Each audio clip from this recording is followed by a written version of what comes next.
As the 79th edition of the UN General Assembly ends, Arise News International correspondent Adefemi Akinsanya sits down with Deputy Secretary General of the United Nations, Amina Mohammed.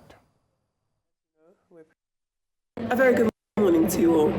The 79th edition of the United Nations General Assembly has come to an end, and after nearly a month of conversations, speeches, debates and events, the curtains closed on a world at war in many areas, with climate being a huge issue internationally. And looking at Africa specifically, questions continue to be raised over which countries will occupy a seat on the United Nations Security Council and whether Nigeria will be among them. All of these issues and more were discussed in a Rise exclusive interview with the Deputy Secretary General of the United Nations, Amina Mohammed. Let's take a look. Deputy Secretary General, thank you very much for your time. Thank you for having me. We appreciate it. Let's jump straight into it.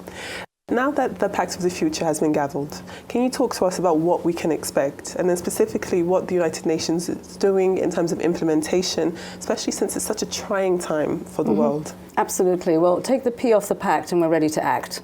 Right? That's the first thing. And when you look at the Pact itself, it starts off with really reaffirming that we have to finish the SDGs. That's the first chapter one.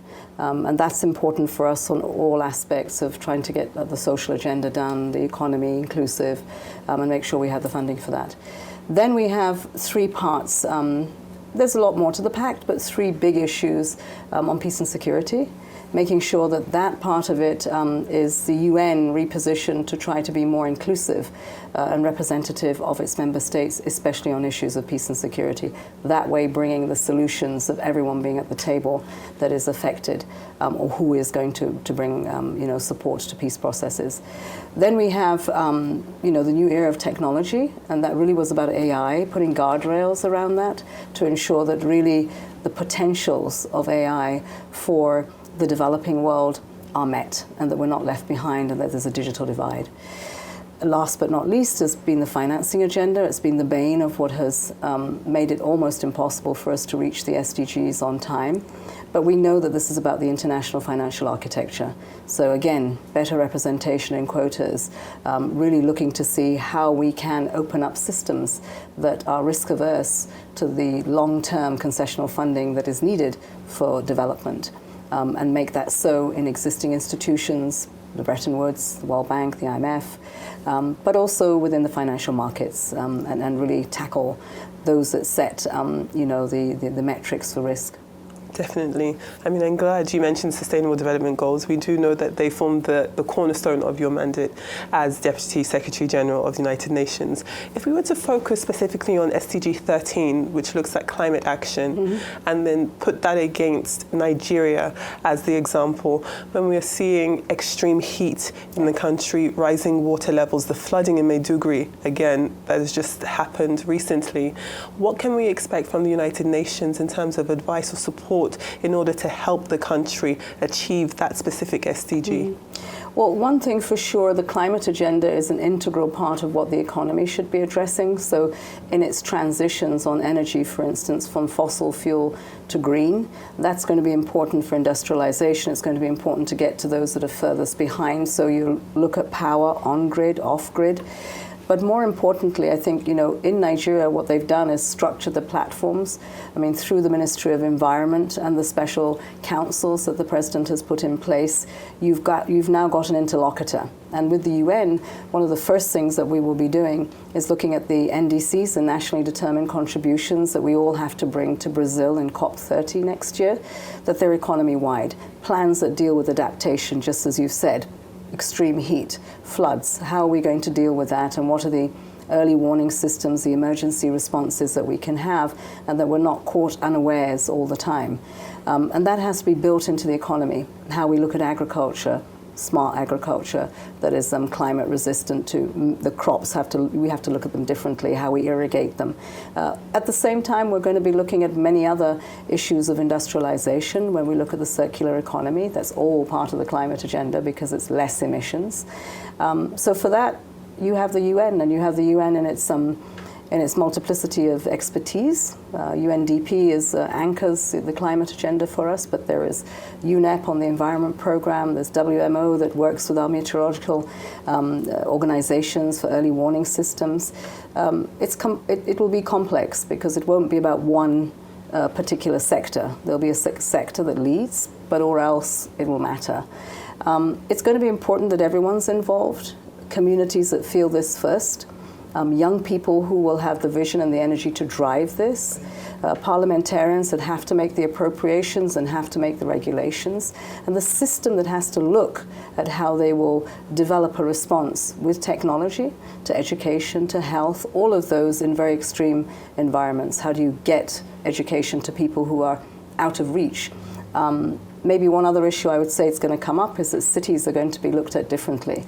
If they're coastal, sea levels would rise. If they're delta, sea levels will rise. Right. How are we going to deal with those cities and what that will mean from eternal displacement? That needs better planning. Urban planning will become a big thing of the future. Internally, I guess up in the north or Abuja, for instance, how you will grow the cities greener rather than the slums that will come if you don't plan. And these are some of the things that I think countries are going to have to contend with. Indeed. Let's take a side step now and look at finance. You mentioned just then an overhauling all the international financial architecture. And we do know that earlier this week when Nigerian Vice President Kashim Shettima took to the stage, it's something that he also talks about a need for an overhauling of the international financial structure. And then he also went on to discuss debt burdens and how many countries in the developing world are struggling with stresses associated with their debt profiles. Again, with the United Nations, what type of influence can you have, or what do you think should be the case as it pertains to these developing countries, the quote-unquote global south, them trying to be a lot more internationally competitive and move away from this debt issue? Well, first things first, we do have to deal with debt. A lot of this debt was not what was expected in terms of the servicing of it, and that's come as a result of an inability for us to recover better from COVID. Then we had further challenges with the war in Ukraine that put terrible stresses and strains on many countries for food security, for energy security. But as inflation went up in those countries, so then did interest rates for what we're doing. Today in Africa, we're paying more in debt servicing than we are receiving ODA. At the same time, many of our countries are having to choose between debt servicing and paying for education and health. This is just completely unacceptable. And we have to have mechanisms that will restructure this debt so that we can free up fiscal space, and then we're able to spend on the things that we're supposed to spend on. How's the UN addressing this? Well, we're working with the Bretton Woods institutions. The IMF had set up a scheme where we have what we call the Resilience Trust Fund, using SDRs to put into that so that countries can access them. They do have to be on an IMF program, but then that helps create some fiscal space for them to do stuff that they need to do. In the case of others, if you move aside from debt, because with an enormous amount of debt, your risk profile is not so good, right? And so what we have to do is get our credit rating agencies in the world to look at this differently and to see that long-term concessional funding is the way to go and not to be risk averse to that. They didn't do it when people were borrowing to recover from World War II. Right. You have debt that's there over 30 years.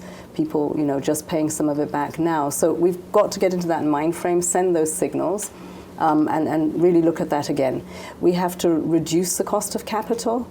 Some of our countries have got good macroeconomic fundamentals, and yet when you look in Europe at how much people are accessing credit at 3-4%, Nigeria 16%. Right. I mean, this is not good. Having said that, we also have to create an enabling environment. We have to be prepared so that when investors do come in, that they're able to access all that is needed to set up a business and of course, to prosper. The bottom line is that this is about profit. What we want is profit not off the back of people, but of a good, prosperous economy that includes people for jobs. And so we have to create that environment. In the case of many of our African countries, they're working hard at that. But it's not easy when you're constrained by a lot of this debt. You'll see in the Pact of the Future that we address that, and we got that action point on debt. That's very important. I think we will have some success. The G20's not been so good at responding to it as effectively as it could, but with the Brazilian leadership and what we have in the Pact, I think this is going to be taken much more seriously as we go into more negotiations in the financing for development next year that will be held in Spain. We've just given more leverage, more muscle at the table. And remember now the G20 has the African Union as a member. African countries as a bloc can take that in and can continue to push for a better treatment of debt. Indeed. I want to talk to you very quickly about international conflict and international crises that we are seeing here. In fact, when we look at the statistics, international conflicts are hampering different countries from being able to implement their own SDGs. Mm-hmm. So if we see what we're seeing from Ukraine to Darfur to the Middle East, there's a lot of conflict going on simultaneously. And clearly it is having an impact on citizens. But I would like to talk to you about how it's affecting women and girls and what can be done to keep those subsections of society safe. Mm-hmm. Well, I mean, conflict today, as I've said often, it's unacceptable in this day and age that we should be spending more money on conflict and wars instead of investing it in prevention and in people's lives and inclusion. In conflicts, those that suffer most are women and children. They bear the burden. Men will come back from a war and they'll be heroes. Women will come back and be discarded because of the level of gender-based violence that is meted upon them. You look at the children today and you see how many are coming back. But they've suffered so much. They come back with huge disabilities, both mental and physical. So the recovery from conflict is a lifelong debt. And that we need to learn how to avoid. I think if we put more into the prevention, particularly using some of the instruments we have on women, peace and security, on youth, peace and security, these are resolutions of the Security Council. We should implement them. That women, should you be completely off limits when it comes to conflict in terms of harm and gender-based violence. And that we put in the mechanisms there that when we do talk about peace, that women and young people are part of those processes. And they're at the table, they're in the mediation, they're in the healing and the bridging of communities, of nations. And that I think we have to give a big push to. Again, you'll see it in the Pact as really underscoring the importance of some of these processes. And then I think that after the crisis, and we always work towards that, we've got to get ready to catch those populations, host communities that have taken them in, internal displacement. Right. That's usually a multi-year response, and there's not often resources for that. So putting back in governance systems and making sure that when women are reintegrated into society, that they're given the care for services, for livelihoods, and of course what we now know is a huge issue in the world, the mental health issues. When we look at Nigeria specifically, do you think that the quality of development and democracy in the country will play any type of role in the prospective admittance or the allowance for an African country, or Nigeria specifically, to have a permanent seat at the table on the UN Security Council? Well, I think you would have seen that many member states have recognized that those that need to be in the Security Council, at least 2 seats should go to Africa. This has been said over and over again, and there's no reason why Nigeria should not be considered. But that's a member state decision. And within the African Union, there are many processes there that will come to the conclusion of what that is. But the Security Council has also talked about Asia. It's also talked about Europe. And I think what is more important is to have a Security Council that is representative today of the challenges that we have to address and bring conclusion to them. Finally, I always like to ask about legacy. Yes. I know that there's still so much work for you to do, so much work that needs to be done, but you have achieved a whole lot of a lot. So when you look ahead to your legacy, what would you like it to be? Don't talk about legacies. I just want to make sure I leave this place better than I met it. I think that's already happened. So if I was to leave today, I would be able to say that under the watch of the Secretary General, we have been able to ensure that in executive positions in the UN, we are 50-50, 50% women, 50% men. It was not like that when I came. Of the resident coordinators that manage the leadership of the UN footprint in over 130 countries is also half women and half men. There are younger people in these positions now. In the UN, we have for the first time a youth office. We have put in special envoys and offices that deal with sexual exploitation and abuse, that there is a disability strategy. I think these are all things that I would say are success so far. Still got a couple of years to go. And what I would like to see is, many more. Today, I would say the UN is different in its representation of different walks of life. From all parts of the world, you will see we are not the same as when I came in. There are people, many more people and women from Africa, from Asia, from countries that never even got a chance to be represented. And so I hope that we can say we really are the world. Deputy Secretary General Amina Mohammed, thank you very much for your time. Welcome. Wow, what a way to round off the United Nations General Assembly. Great interview there, Adefemi, with our very own Nigeria's Dr. Amina Mohammed. Really, really great to see Deputy Secretary General doing us proud on the world stage and also talking about some very important issues, key issues, and of course not leaving out the fact that that decision around the seat on the Security Council hasn't yet been decided.